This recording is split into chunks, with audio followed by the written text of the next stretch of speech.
going on, guys? Wait a couple minutes to have some people jump on.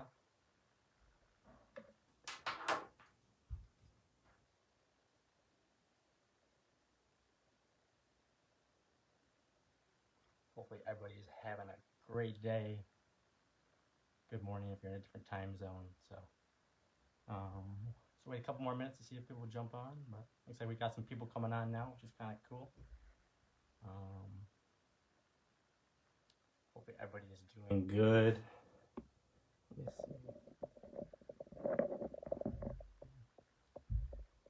see.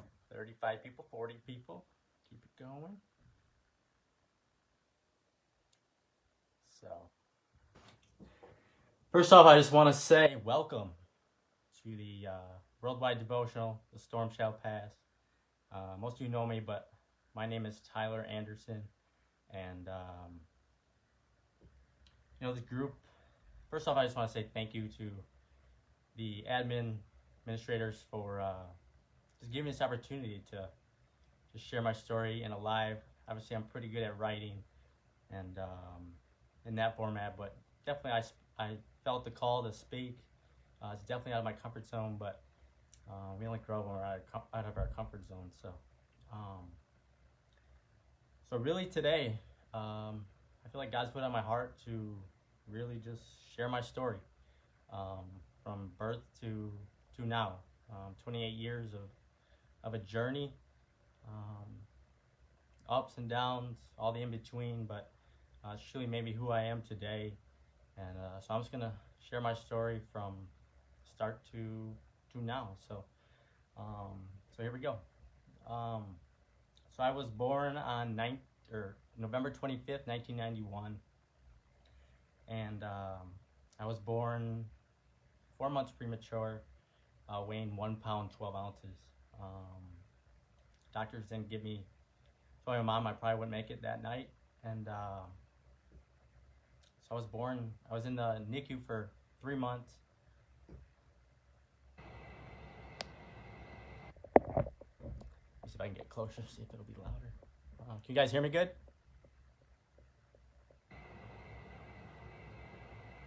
Yes? No? So I was in the NICU for 3 months, and I definitely just wanted to, a lot of people. Okay, good, you can hear me. So I was in the NICU for 3 months, and definitely, I was surrounded by full-term babies, premature babies, and my mom was just a senior in high school, and so she was able to. It was hard for her, obviously being a young mom, teenage mom, not knowing what was to look forward to with as far as my certainty, and so I spent 3 months in NICU. Got out of the hospital. I was probably about 3 pounds, and I definitely life was uncertain once I got out of the hospital. I was being raised by a single mom, and then my biological dad, really wasn't involved in my life to begin with, but he ended up abandoning me and my mom when I was 4 or 5, and at that time I was a kid, didn't really know much of it, even just growing up. I definitely took that to heart, but obviously being a kid, I didn't do anything wrong. I didn't do anything to, like I said, I didn't do anything wrong, so it's not like it was my fault. It was more, per se, my biological dad's struggles and issues, and so he abandoned me and my mom when I was about 5. So I was raised by my mom. She ended up she met a guy named Michael, and he was my stepdad. we have a really close relationship now, and I'm forever grateful for him. Um, and So then, like I said, my childhood was pretty normal. Definitely was a more quieter kid. Um, didn't know. Um, like I said, very reserved. Definitely into my feelings and my thoughts. Um, and then I was around the age of 9. I was sexually abused um, by a babysitter slash friend, and um, I hadn't told anybody. I definitely kept it inside for um, 15, 15 years. I didn't tell anybody, didn't say anything. So that definitely ate me alive. But I was able to get that out in the open. And so then I was, like I said, childhood. That happened when I was about 9. And then um, people went through middle school. That was good. And then high school, definitely struggled in the first couple of years. But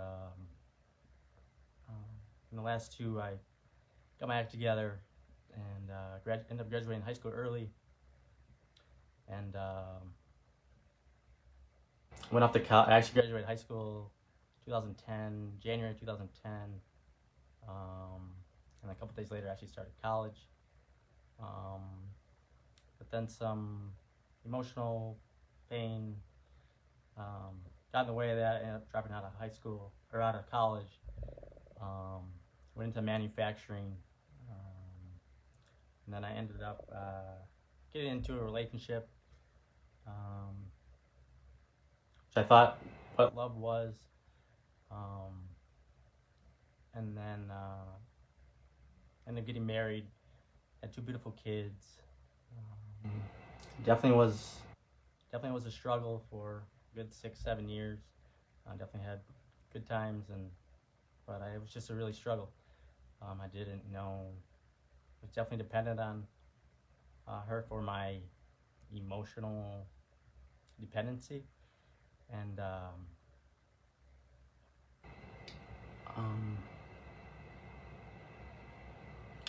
so then 2018. This is where my story. A lot of people know it, and I think as I'm talking here, I'm getting more comfortable.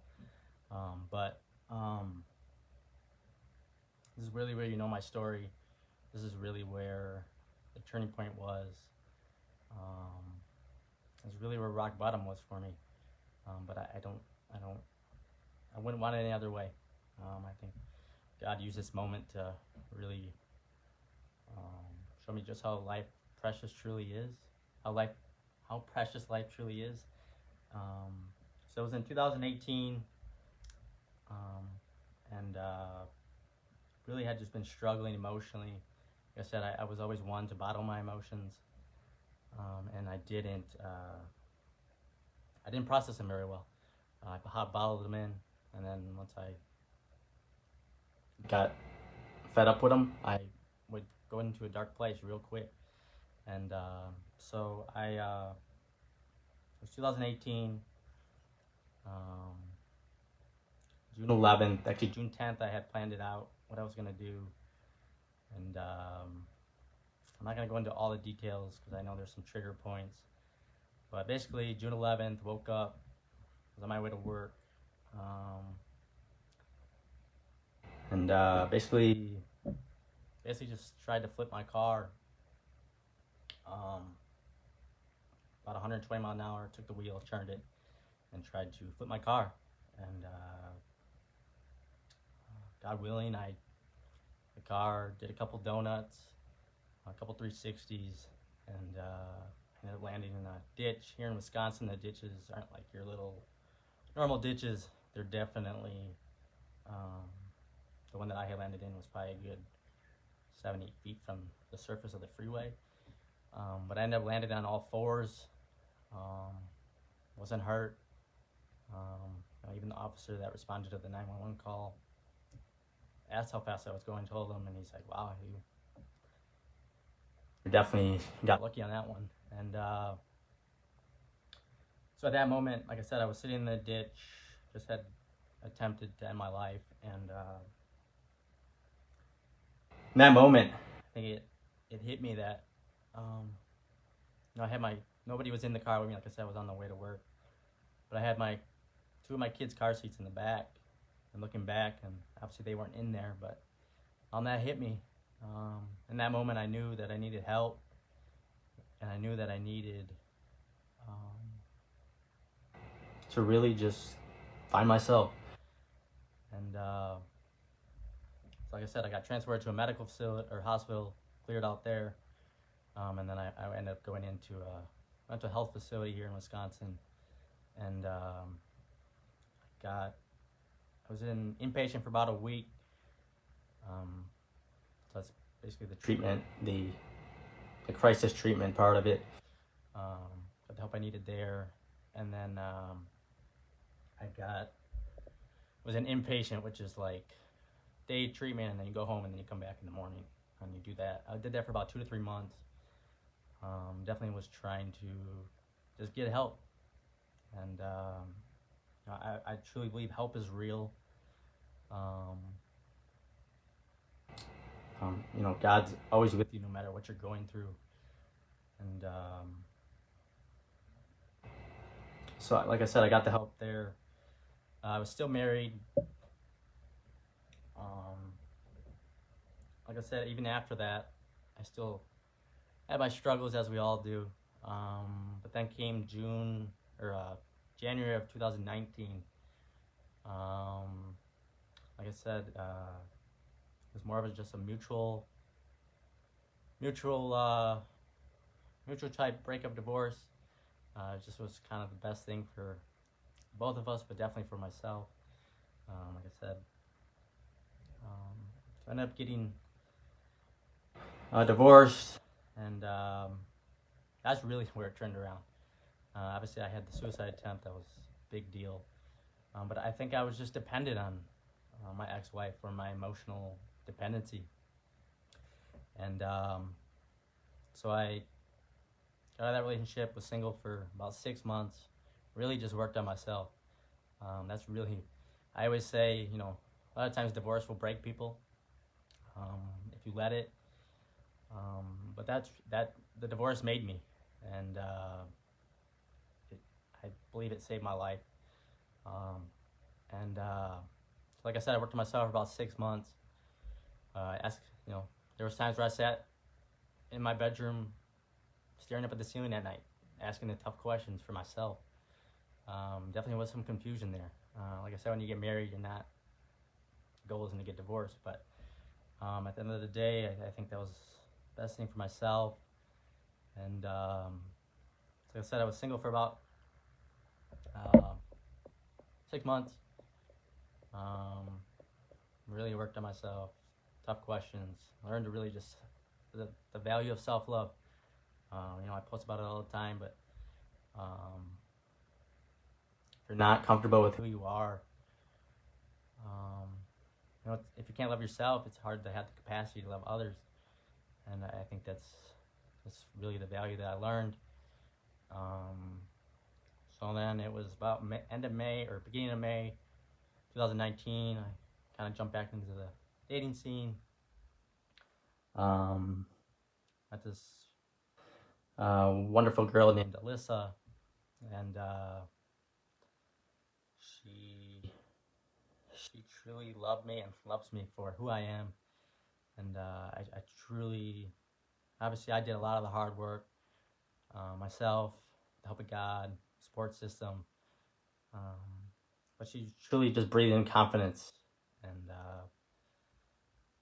she's always, I was straight up with my mental health, my past, and she truly just said there's a statement that she said that will always stick with me. It's just more to love, and that's really means the world to me. And so like I said, I met her and she's been everything to me, and she's accepted me, my kids, my ups and downs. And, it's been great. It's been awesome. It's been life changing. She's definitely a heaven sent. And so then, like I said, that's kind of my story. I shared it, a few months ago, in this group. It was one of just my normal Facebook friends that invited me, and I think they had invited me, and I hadn't accepted the invitation right away. And then one day, I just felt it on my heart to accept it, and I didn't. I shared my story right away, and the response was just incredible. Anything that I've ever felt. When you share a story, with such vulnerability and honesty, there's definitely fear of rejection and fear of just, especially like this topic of depression and suicide. Like, there's still a stigma behind it. There's still, society still struggles with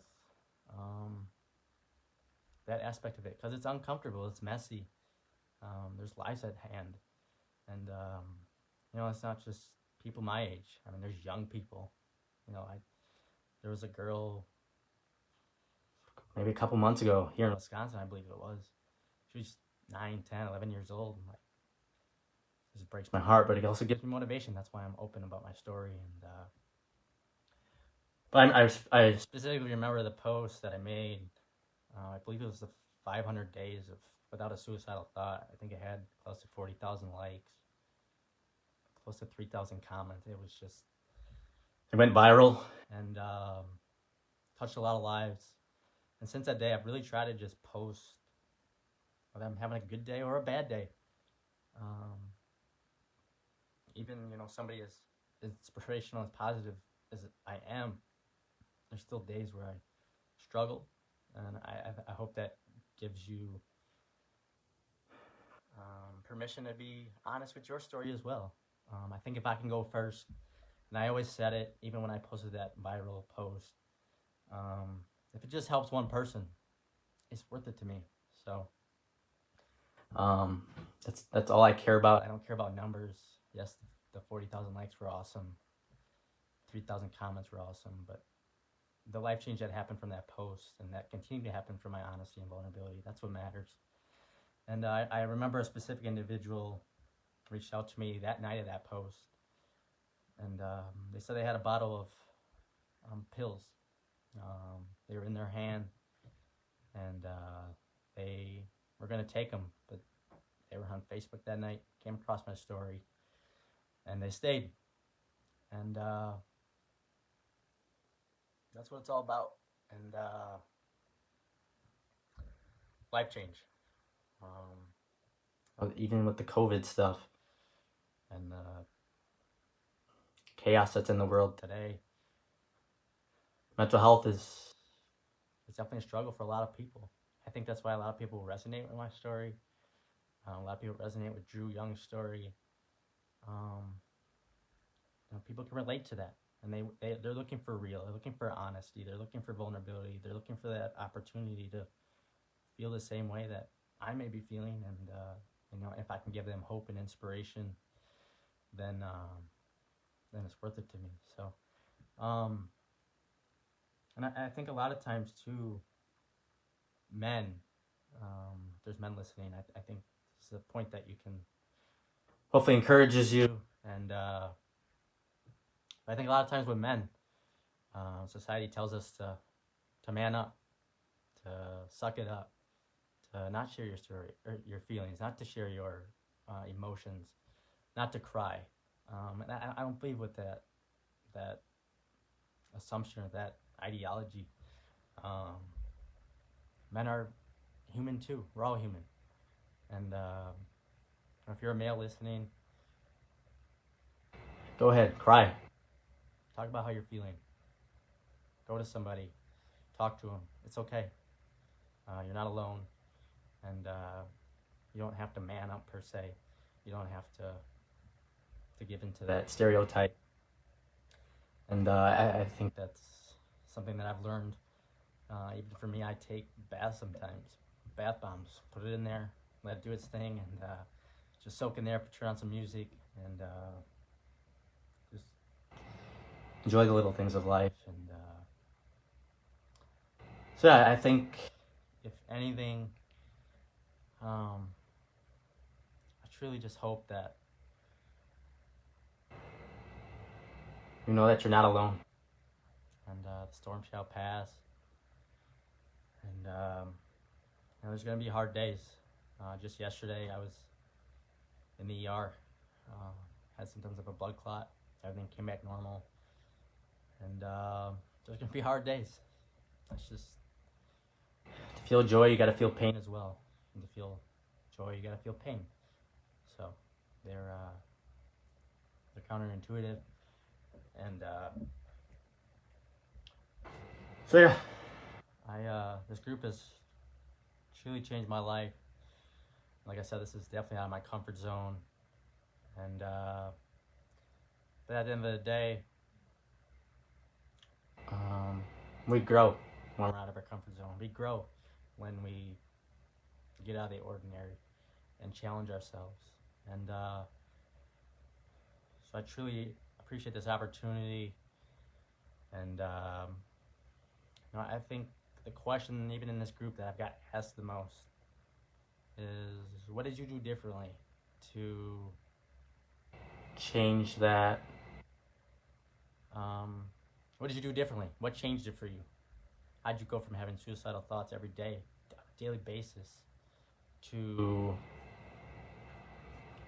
I still struggle, but how do you go from that place to this place of gratitude, hope, inspiration? And I think at the end of the day, obviously with the help of God, none of this would be possible. Just knowing that He is my strength, He is my joy, my peace, and just having a relationship with Him. And that may look different for everybody, but at the end of the day, I can go to Him like a friend and tell Him my struggles, tell Him my joy, and but at the end of the day, I had to make a choice to change my story. The pen was in my possession. I just wasn't writing my story. And I had to make a decision to change my future. I can't go back and change my past. I can't go back and change what happened to me when I was younger. I can't go back and change what happened to my biological father abandoning me when I was young. I can't change all that. I'm acknowledging that stuff happened. I'm acknowledging that stuff is real, but I can't change it. And I think that was a huge realization for me. But and I think self-love, it was huge for me. I learned the value of that. I'm not going to be able to please everybody. I'm not going to be liked by everybody. And people were saying, that if I was successful in my attempt, that I would have been in a different place. And some people say to snap out of it, and it doesn't work like that. It's a lot more complex. Mental health is a lot more complex. But then I truly lean into the compliments that I get. The amazing smile, and my big heart, compassion for others, my honesty. I wasn't always like that.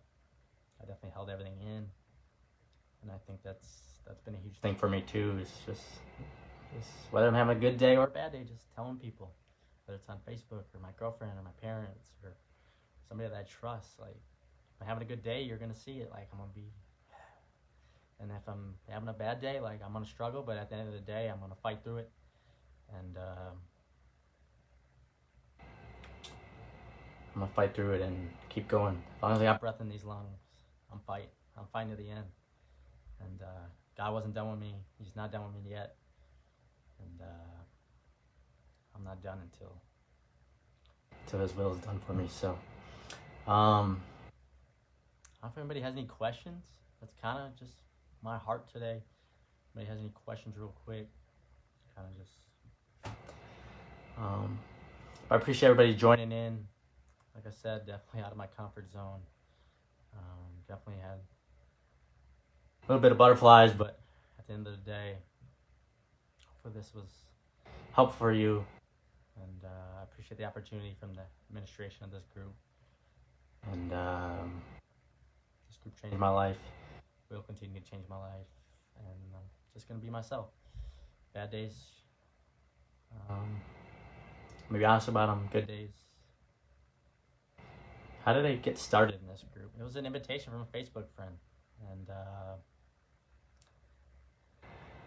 just accepted it. Like I said at first, I didn't really accept it. Like I said, I just didn't know what the group really was. But at the end of the day, I knew it was a call to accept and then kind of share my story. So, and since then, from what I've known, there's been hundreds of people reaching out to me saying I changed their life. I'm their hero. But those are just the people. Imagine the people that aren't reaching out. And I'm pretty sure it's hundreds, thousands of people that have been changed. Obviously, my honesty helps, but at the end of the day, that's God's work and His grace and His mercy and His second chance and His restoration. And totally grateful for that. And that's what's up. Anybody else have any other questions before I go? Any more questions? Actually, you guys want to hear a cool story real quick? So, I'm a huge country music fan. Everybody else is. And this story, the 1 year anniversary just went by this past July. But what are some ways I can help my loved ones? How do others support you? Loved ones that are struggling. I think a lot of times you can really just be there for them. Somebody that's struggling with depression isn't necessarily looking for answers. And I don't think they're looking for answers at that specific time. They're just looking for somebody to have a listening ear. Somebody to listen to them. Somebody to tell them that they're loved, that they matter. And then as they feel that love, they're going to open up and they're going to be more willing to answer questions. They're going to be more willing to open up and be more vulnerable. But they're not, I know for myself speaking, they're not going to feel vulnerable to share if they don't feel loved, if they don't feel accepted. They're just going to keep rejecting. So I think that's one way you can help your loved ones. And how do I get support? Obviously from groups like this. But then obviously I have a wonderful support system outside of social media, my girlfriend, my parents, family, friends.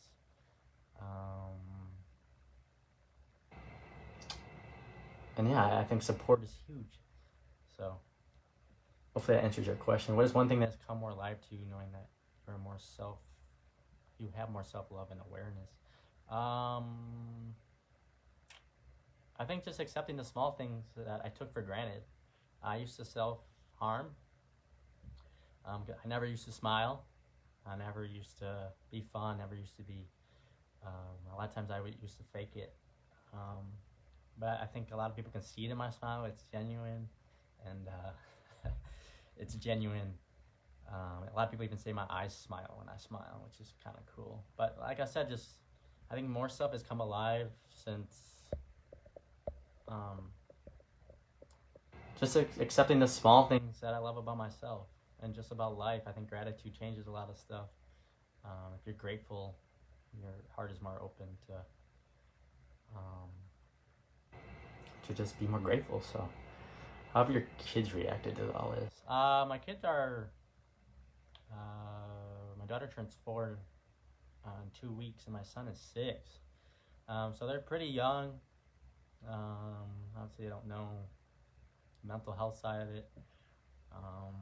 But I think I've been, since all this, even with the divorce and everything, obviously I think my son's been able to kind of feel it out, notice it. But I think I've with the self-love for me, I think I've had the capacity to love them better, love my girlfriend better, love other people better. And so yeah, what are some ways that I practice self-love? Um, so journaling is huge for me. Writing 5 things down that I like about myself, that I'm grateful for. Um, not people pleasing is huge for me. Just accepting the reality that, hey, what you see is what you get.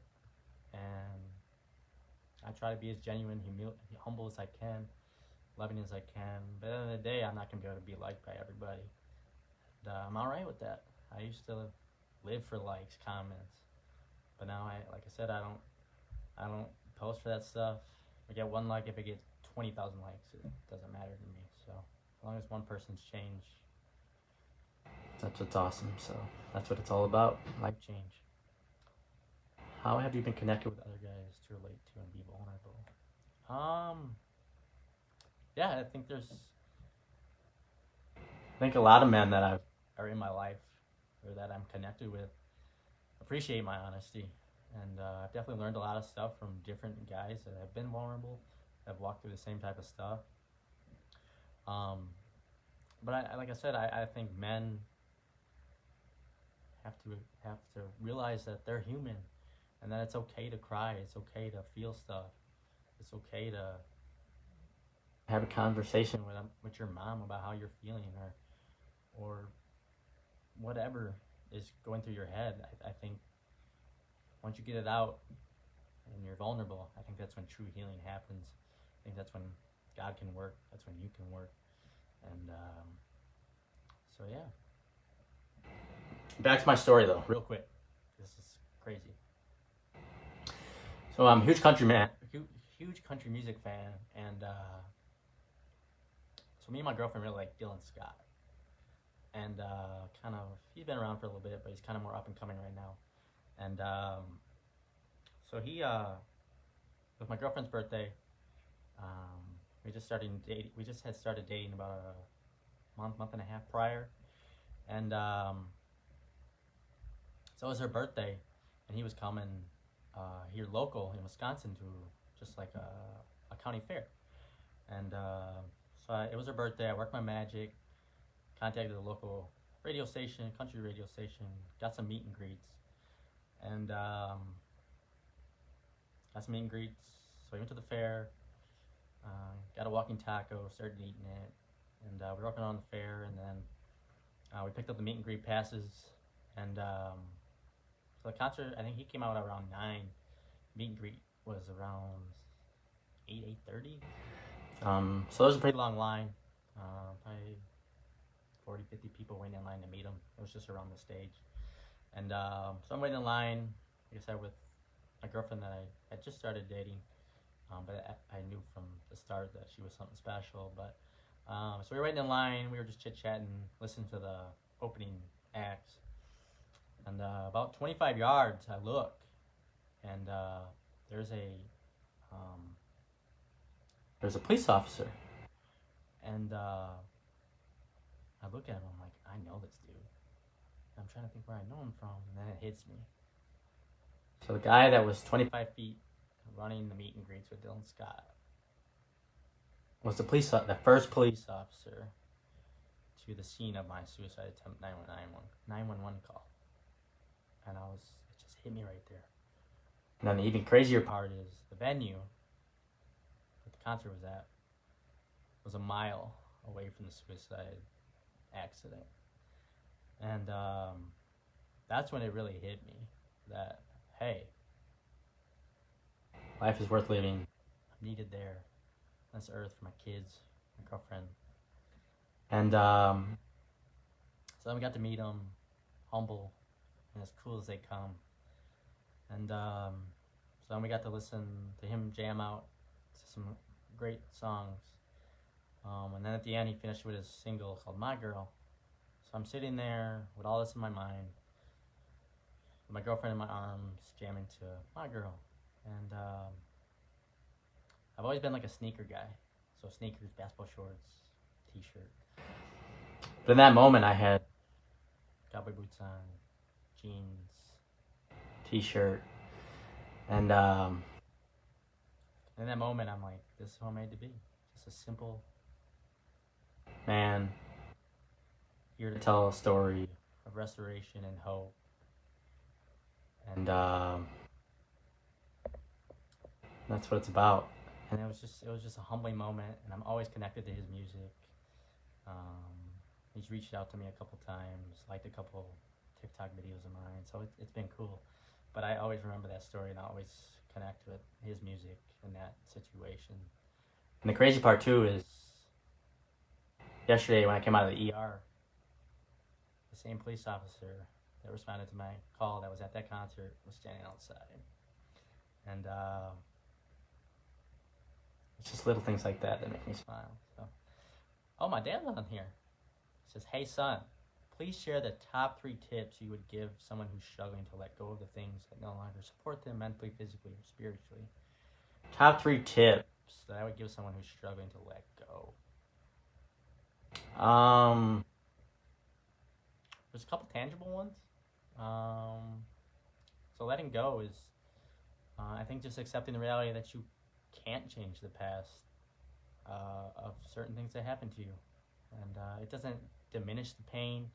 It doesn't diminish the reality of what had happened. It doesn't make it right what had happened. There's still that trauma and everything behind it. But I think for me personally, I had to accept that, hey, I can't change it. Like, yes, it happened, but I can either let it define me, or I can build from it, and I can grow from it. So that's one of the tips. Maybe a second one would be just finding people that do support you mentally, physically, and spiritually. Kind of surrounding yourself. I know me and my dad talk about it a lot, is just surrounding yourself with people that uplift you, that inspire you, that build you. Man, it's okay to let go of certain toxic things that bring you down. But I think the top tip, and I know me and my dad talked about it yesterday, it kind of put me on the hot seat, but was just accepting and making a change. Like, yes, you can't change it. Yes, you can't like I said, you can't change it, but at the end of the day, you gotta decide, hey, I want to make a change. I want to write a different story. I want to create a new future. And I think that was huge for me. And you know, me and my dad talked about it yesterday. Like, it's hard. It's really hard to. And I'm not saying it's a lot easier said than done. And but it's a process. There's gonna be some days where you just wake up and you get out of bed, and that's all you do. But that's all right. Give yourself a round of applause. That's all you do. Maybe you get up, put some makeup on, brush your teeth. That's all you do. That's all you have the energy to do. But that's okay. Celebrate the small stuff. Celebrate the small things, because those small things will be big things in the long run. And so I think that's important for people too. It's a process. You gotta just trust the process. And you know, a lot of people think that I just excuse me, trying out, snap my fingers and it all changed for me. Like, no, I struggled for many of years. And like I said, I've had breakthroughs, but it hasn't been all sunshine and rainbows. My life isn't all sunshine and rainbows. You guys see it every day. I still struggle. Just a couple days ago, I had a panic attack. My girlfriend talked me through it. And so yeah, that is my heart today. So if anybody has any more questions, maybe answer one or two more. It's kind of been fun for me to hot seat and get my thoughts out there. So maybe one or two more questions, and then we will wrap it up. Appreciate the administration for letting me do this. I think as I've talked more, I've gotten more comfortable, and just an honor and a privilege that I would have this honor to speak to a group like this. And I know my girlfriend's watching, my dad's watching, my mom's watching, and everybody else that's watching. I appreciate your love and support, and it's only up from here. But I want to end with nobody has any other questions, I just want to end with this little phrase or statement. If you're struggling right now, you may be in a storm right now. The wind may be 100 miles an hour. The rain may be a straight up downpour. The clouds may be dark, green, gray, black. And you don't know when the sun is going to be shining again. But I'm living proof that there's a God that restores, and the storm shall pass. I don't know if you guys saw the rainbow picture the other day, but in that there was a rainbow. It was right after a storm here in Wisconsin. I had never been that close to a rainbow, and I took it in front of my car that I attempted suicide in, and it was a powerful picture. I'm definitely getting that canvas. But I just want you to know that the storm will pass, and just keep going, keep fighting. I'm gonna fight, and I want you to fight. I'll promise to fight, and you promise to fight, and we're in this together. You're not alone. You matter, and I love you as a stranger, as a friend, as a brother in Christ. I love you. You matter. You are worthy. You are enough. You are beautiful. You are handsome. Your story's not over. I'm going to answer this. There's 2 more questions I'll answer them, and then I'll be done. How do you feel about the impact you have made in so many people's lives? Honestly, I didn't think my story could make an impact. I was too scared to share it before. And, when people say that I'm their hero, there's people that say that they log onto this group specifically to see my smile and my words. There's people that have said that they've stayed here on this earth in the middle of a suicide attempt because they see my story. And there's no words that I could put to feel that. I just feel it in my heart. And I truly feel I don't take my second chance lightly. Like I said, I'm going to struggle. I can't promise that I'm never going to have bad thoughts again. I don't want to put that type of pressure on me. I try every day not to. But I'm human. I'm not a robot. I have emotions. I have feelings. But I promise you one thing. I promise it to my girlfriend. I promise it to my kids. I promise it to the world. I will never try to end my life again. And I know that because I'm needed here. There's so many people, even just with my kids and my girlfriend, but then there's so many people, my parents, friends, family, just strangers, friends. And I know that I'm needed. I know that I'm loved. And I won't end it. So, yeah, I feel blessed and honored and privileged that my perceived brokenness could be used into a message and beauty to help other people that are struggling. Like, you can't put a price, you can't put a word on that. It's only something that God could do. So it's only honor that He would use somebody like me, and He can use somebody like you. So, what is my ultimate goal for full recovery? Where do I see myself? It's a great last question. Where do I see myself for full recovery? Honestly,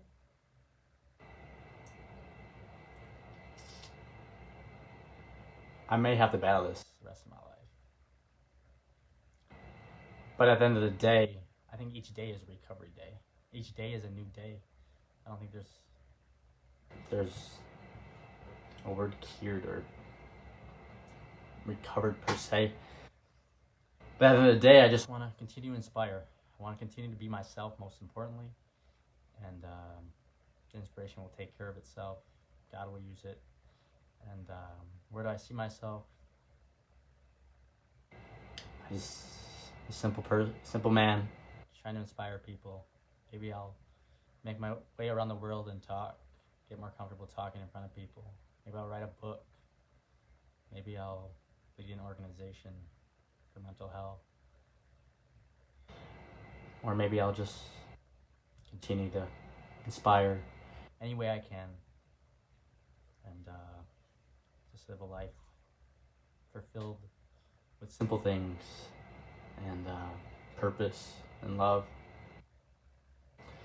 So that's it, y'all. I appreciate all the love and support. I appreciate everybody that's watched, that will watch, and I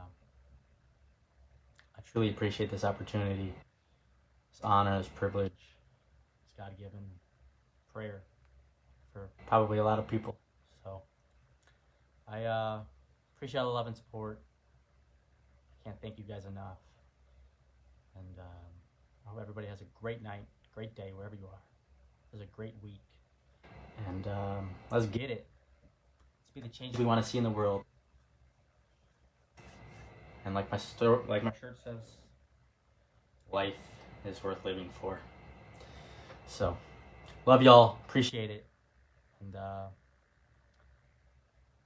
we're in this together. So, love you. Have a good night. Peace. Bye.